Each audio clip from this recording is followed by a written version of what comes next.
ഗാന്ധിജി ഉപ്പ് കാച്ചി, ഗാന്ധി ശിഷ്യർ ഗാന്ധിയെ കാച്ചി എന്നൊരു കവിത കേട്ടിട്ടില്ലേ? ഈ ഉപ്പളത്ത് നിൽക്കുമ്പോൾ അതാണ് ഓർമ്മ വരുന്നത്. ആലോചിച്ച് നോക്കിയിട്ടുണ്ടോ? ഈ ദണ്ഡിയാത്ര നടക്കുന്ന സമയത്ത് ഇക്കണ്ട ചാനലുകളൊക്കെ ഉണ്ടായിരുന്നെങ്കിലുള്ള ഒരു അവസ്ഥ.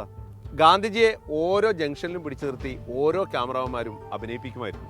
ഒരുപക്ഷെ ഇപ്പോഴും ഗാന്ധിജി ദണ്ഡിയിൽ എത്തിക്കാണില്ല. ഇനി അഥവാ ഗാന്ധിജി എങ്ങാനും ദണ്ഡിയിലെത്തിയാലും ഗാന്ധിജിയുടെ ശിഷ്യന്മാരാരും അവിടെ എത്തുമായിരുന്നില്ല. കാരണം രാത്രിയാകുമ്പോൾ ദണ്ഡിയാത്ര ഇന്ത്യയെ തെണ്ടിക്കുമോ എന്ന വിഷയത്തിൽ ചർച്ച ചെയ്യാൻ വേണ്ടി അവർക്കൊക്കെ ചാനലുകളിൽ പോകേണ്ടി വരുമായിരുന്നു. ഇപ്പം നിങ്ങൾ ചോദിക്കും, ഗാന്ധി ജയന്തി ദിനത്തോടനുബന്ധിച്ച് എന്താണ് ഗാന്ധി സൂക്തങ്ങളൊന്നും പറയാത്തതെന്ന്. ഗാന്ധി സൂക്തങ്ങൾ നമ്മുടെ നേതാക്കൾ ഉരുവിട്ടാണല്ലോ നമ്മളൊക്കെ ഈ പരുവത്തിലെത്തിയത്.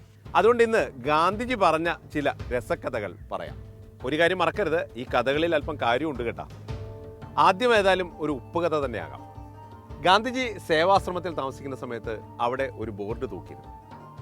ഇവിടെയുള്ള വസ്തുവകകളെല്ലാം നിങ്ങളുടേതും പാവപ്പെട്ടവരിൽ പാവപ്പെട്ടവരായ ആളുകളുടേതുമാണ്.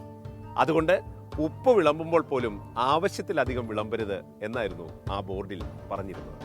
ഒരിക്കൽ ഗാന്ധിജി ഒരു സമ്മേളനത്തിനെത്തി. ഗാന്ധിജി വളരെ അവശനായിരുന്നു. ഗാന്ധിജി പറഞ്ഞു, നിങ്ങൾ വായിക്കാനിരിക്കുന്ന മംഗളപത്രം വായിച്ചതായി ഞാൻ കരുതുന്നു. എനിക്ക് പറയാനുള്ളത് പറഞ്ഞതായും ഞാൻ കരുതുന്നു. പക്ഷെ ഒരു കാര്യം, എനിക്ക് തരാനുള്ള പണക്കിഴി തന്നതായി മാത്രം കരുതരുത്. ഗാന്ധിജി മെട്രിക്കുലേഷൻ പരീക്ഷ എഴുതുന്ന സമയത്ത് ഒരു ചോദ്യമുണ്ടായിരുന്നു പൊതുവിജ്ഞാനത്തിൽ. സ്വർണത്തേക്കാൾ സുവർണമായത് എന്താണ്? ഗാന്ധിജിയുടെ ഉത്തരം സത്യം എന്നായിരുന്നു. അപ്പം ഇനി എന്തായാലും ഗാന്ധിജിയെക്കുറിച്ച് സുകുമാർ അഴീക്കോട് നടത്തിയ ഒരു നിരീക്ഷണത്തോടെ ഇത് അവസാനിപ്പിക്കാം.